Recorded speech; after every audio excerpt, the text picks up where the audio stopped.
Sing is the weirdest kids movie I've seen in ages. It's a very odd movie. On the outside, it seems to be about a singing contest with anthropomorphic animals. Yeah. But actually, when you sort of examine the characters, it's a very odd sort of like... It's really weird. It's almost like a Paul Thomas Anderson film, like Magnolia, or a Robert Altman film. It's this weird thing with a lot of very confused, very troubled people. Miserable animals. The most miserable animals ever. Should be called Cry. Everyone in the city gets a shot at being a star in our singing competition. This stage is about to explode with Major Piggy power. Yo, Matthew McConaughey is a koala, and his father buys him a theatre. It's not really going very well. His shows aren't doing very well. He's running out of money. He has to live in his desk drawer in his office. Yeah. He decides to hold a singing contest to try and drum up some interest in his theatre. There'll be a prize, and he's only got about like $100 or something. He's not got. He's got like like 1,000. He's got very little money in his. And there's a mistake. There's an administrative error. Well, it's pretty weird in its own his right. His one-eyed assistant. His one-eyed iguana assistant. This old woman or this old lizard, old iguana.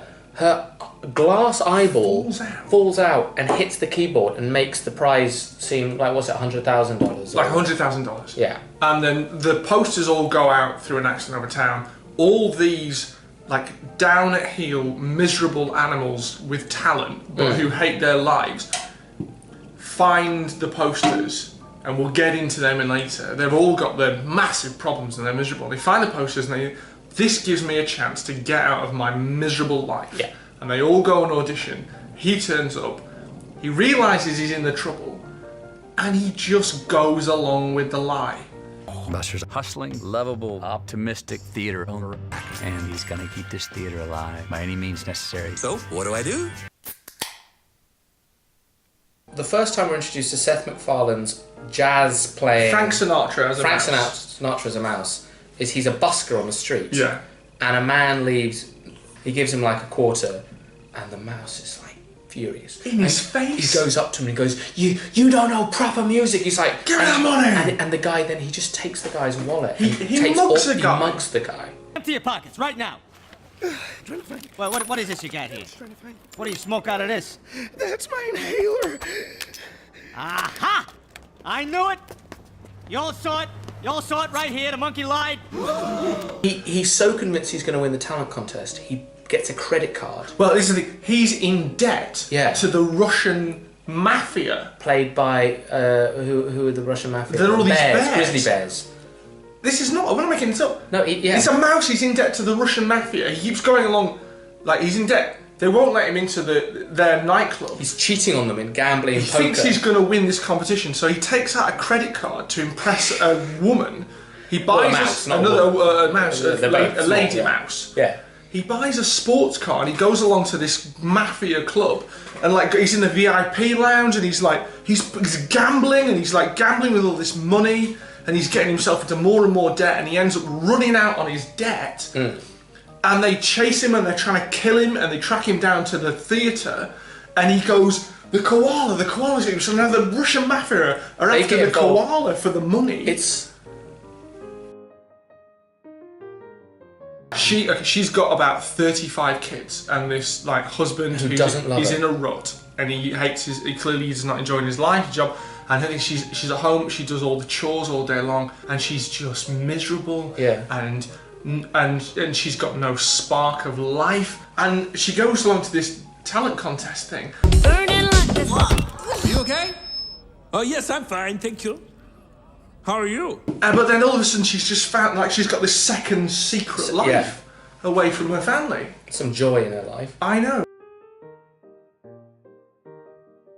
Scarlett Johansson plays a porcupine in an abusive relationship.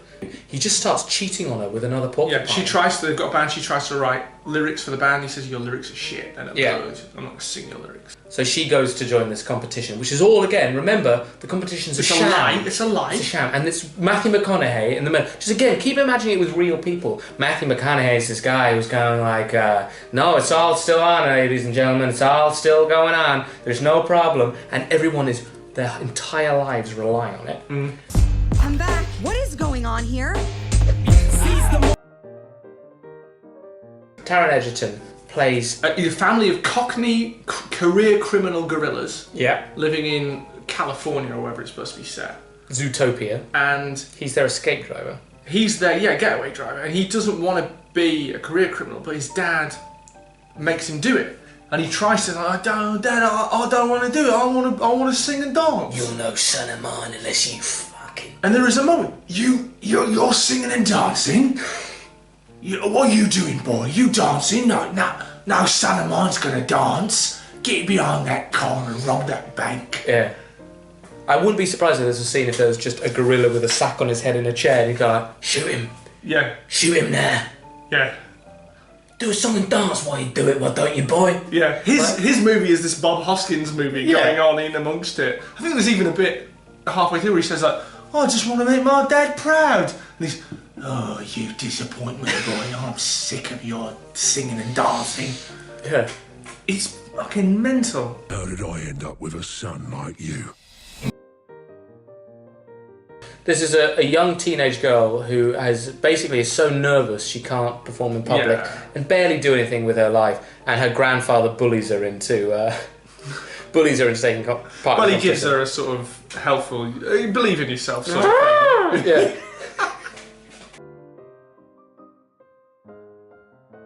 Matthew McConaughey's koala character is possibly in a relationship with a rich teenage sheep. Yeah. There's this. Or maybe he's in his early 20s. He's this kid who's in a rich family, and he's a sheep, and he's maybe 18, 19, 20, 21, but he's not doing anything with his life, and he basically goes, I'm not doing anything with my life, and my parents are sort of sick. He's got a counsellor. They've kicked him out of the house. He's living in the pool house. He's living in this mansion in the hills, but he's been relegated to the pool house.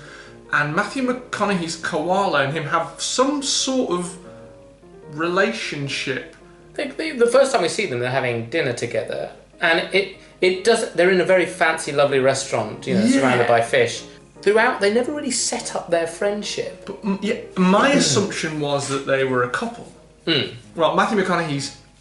He knows that this kid, his family is rich. They're really, really wealthy. His grandmother is this famous theatre star who lives, out in the countryside or something. And he's constantly going to this kid, please, man, you've got to give me some money. Please, I've told all these people I'm going to give them money. I need the money. The Russian mafia is like, please, man, you've got to give me this money. And this kid, John C. Reilly, this kid's like,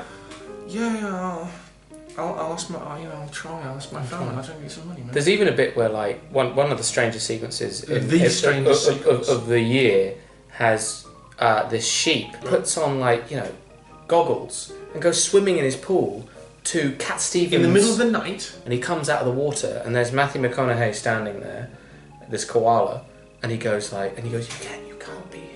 My parents, please, you can't. Get in the pool house. Get in the pool house. Get in the pool house.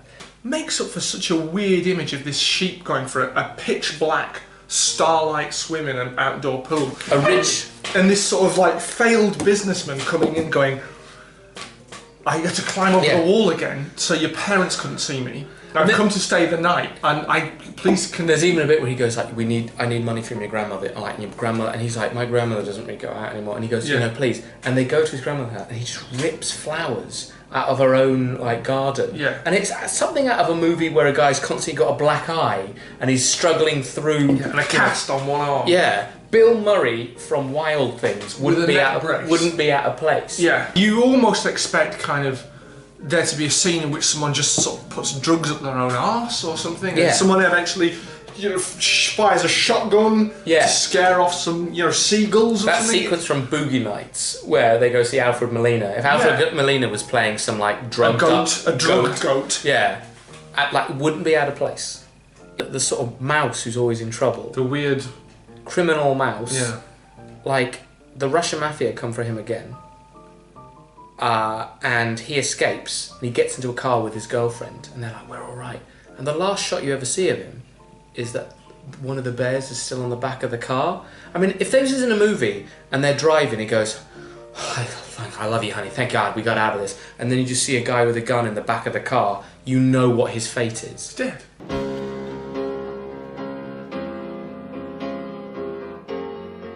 What an odd movie. It's such a strange. It's not at all what I expected. No. A really, really lightweight, pithy piece of nonsense, and it was this bizarre, really, really strange, complex psychodrama about these really weird, troubled animals. Why aren't you rehearsing? I'm through. They said I'm an intolerable egomaniac. I don't even know what that means.